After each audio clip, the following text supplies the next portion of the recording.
美国房地产制度与你息息相关，以健全的法律规范市场。美国房地产市场主要依靠法律调节，房地产市场相关法律分为联邦法和地方法，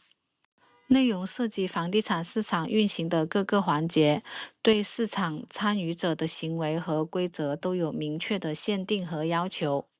其中最主要的有宪法和财产法，对包括各种房地产权在内的产权作出明确的界定和规范。全国环境政策法、标准州的分区权利实施法、标准城市计划权利实施法等授权州和地方政府通过有关立法对私人房地产财产予以限制。公司法、代理和合伙法、商业法、保险法等对房地产市场运行主体的行为和市场规则作出详细的要求。房地产金融法对房地产金融市场的主体和其行为作出明确的要求，同时对房地产市场运行客体和主体进行具体限制的法规大多数是由地方政府制定，比如地方的规划法案、建筑条例、环境保护条例、房地产中介相关法规等等。立法保证中低收入群体的住房需求。1937年9月，国会通过了第一部合众国住房法——瓦格纳蒂斯高尔法，建立美国住房署，规定为低收入家庭修建公共住房制定长远发展计划，为地方住房机构的低房租工程和清理贫民窟工程提供贷款。1938年2月，通过国民住房法修正案，为私人公司的住房工程和农民住房提供抵押保险贷款。1941年1月，根据罗斯福总统8632号行政命令，建立国防住房协调署，并提出要保障所有人都要拥有体面的家宅。1948年12月，杜鲁门总统发表关于房租控制与长期的住房致国会的咨文。咨文提出，国家有责任保证向我国全体人民提供像样的住房，我们应该以低收入家庭支付得起的租金提供简单适宜的住房。咨文还提出5项立法要求：房租控制，更多的建造住房，着重提供出租住房，降低建筑成本，向低收入家庭提供低房租住宅。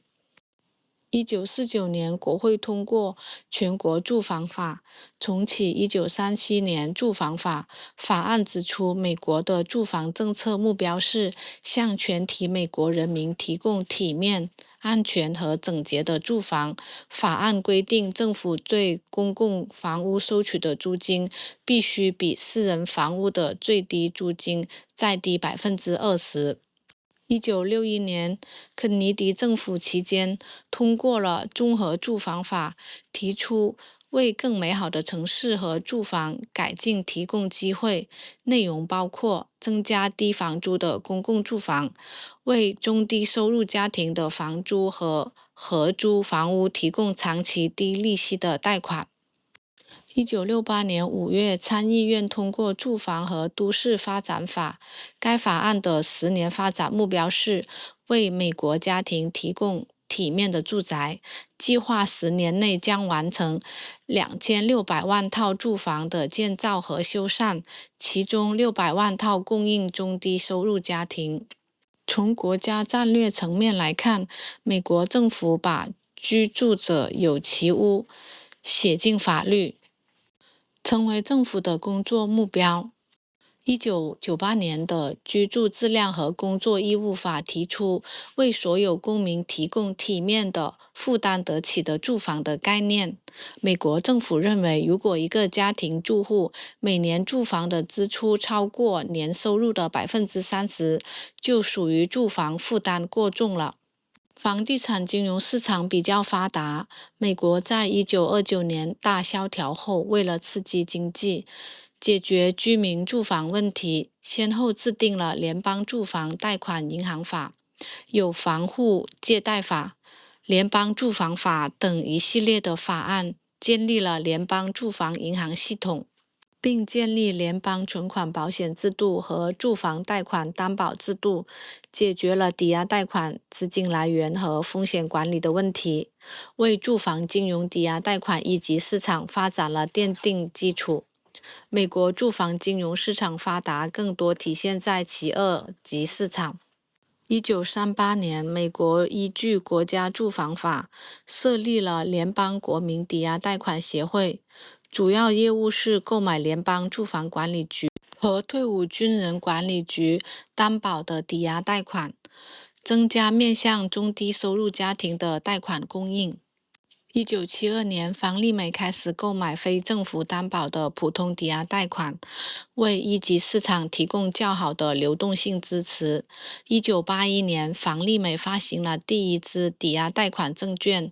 1970年，美国依据紧急住房金融法设立了联邦住房抵押贷款公司，即房地美，其主要业务是购买普通的抵押贷款，也购买联邦住房管理局和退伍军人管理局的贷款。1971年，房利美发行以普通抵押贷款为基础的抵押转付证券。1983年，房利美发行第一支担保抵押债券凭证。美国抵押贷款二级市场的主要产品分为3类：抵押贷款支持证券、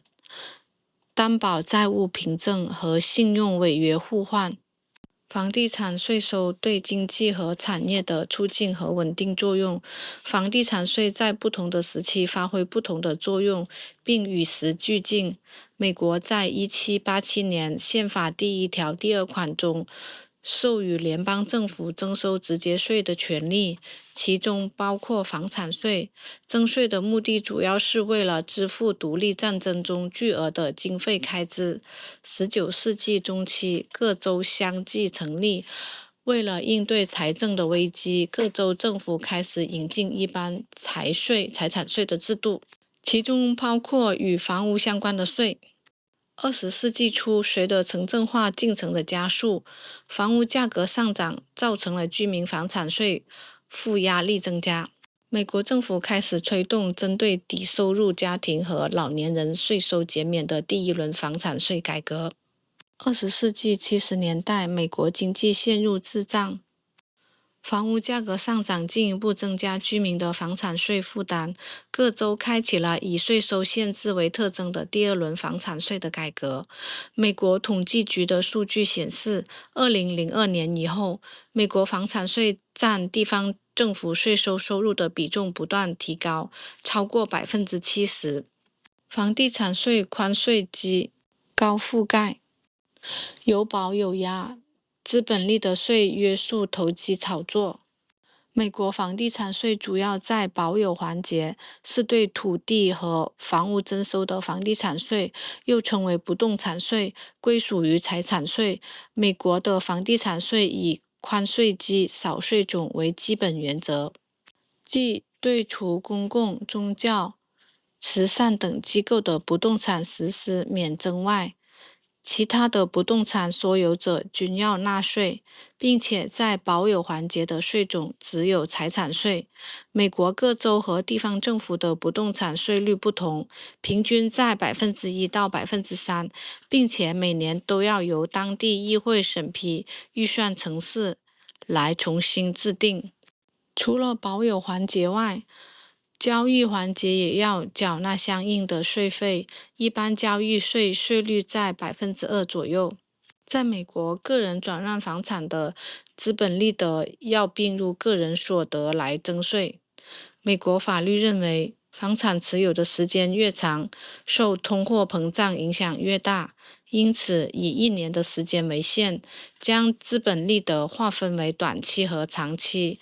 并实施不同的税率。在不考虑税收优惠的情况下，自从2013年起，短期的资本利得按照15%、28%、31%、36%、39.6%的累进税率纳税，长期的资本利得采用10%和20%的低税率。同时，美国还考虑到年限和家庭的情况，规定个人转让的住宅持有的时间超过5年，并且作为主要住宅超过2年，可以享受25万美元的免税优惠。夫妻联合申报免税额会翻倍。美国还实施递延纳税政策，个人出售主要住宅后，如果2年内又新购了住房，并且新房买入的价格高于旧房出售的价格，则旧房的资本利得可以不征税。但是新房的价格基数要变成购房价减掉旧房的资本利得。目的是以后出售该房产的时候，将之前卖旧房暂时未征收的资本利得税补收回来。资本利得税在一定的程度上保护了刚需以及改善住房的需求，对房地产业有积极的促进作用，同时也打击了对住房的投机炒作的行为。已知定收、合理评估、差异化征税。美国房产税是由已知定收的方式确定的。每年地方政府根据当年财政预算支出计划，再评估非房产税来源的其他情况，根据二者的差额缺口确定需要征收的房产税总额，然后再除以房地产评估净值，得到房产税税率。美国各州的评估机构和征管机构相互独立，州政府负责制定统一的评估标准和流程，地方政府负责建立评估体系，地方税务部门负责收税。美国房产税的税基按照评估值的一定比例确定，主要由州政府负责完成。考虑到房产价值会受到经济形势、政策等原因的影响，政府会定期对征收对象进行市场评估，力求估值准确。房产税在不同州之间也存在较大的差异，同时不同州还会对特定用途的房产和特殊的群体，比如退伍军人、丧偶或者65岁以上的老年人的房产税实施减免政策，以减轻其负担。税收限制双向制约。美国房产税法一方面增加了持有住房的成本，抑制了住房的投资性需求，同时还制定了限制地方政府任意加税的一系列条款，主要包括房地产税税率的限制、税收入的限制、收入或者支出的限制、评估价值限制和充分披露真实税率的限制。房产税税率的限制。美国有36个州存在房产税税率的限制，其中24个州分州、县、市、镇、学区等区域分别限制其税率或者限制总税率。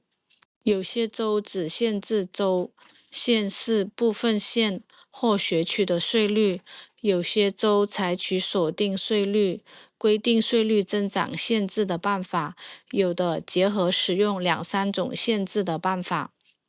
房地产税收入限制。美国有36个州存在房地产税收入的限制，其中23个州规定了房地产税收增长的限制。有些州对不同类别的房地产规定税收的限制，有些对市或县规定税收的限制。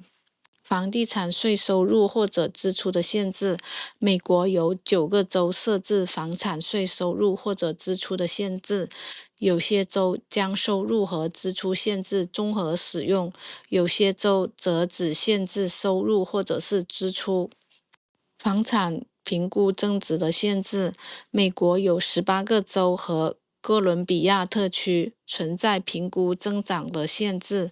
主要是对各类型的房产评估价值的增长设定限制，或者对自住用房的评估价值上涨设定限制。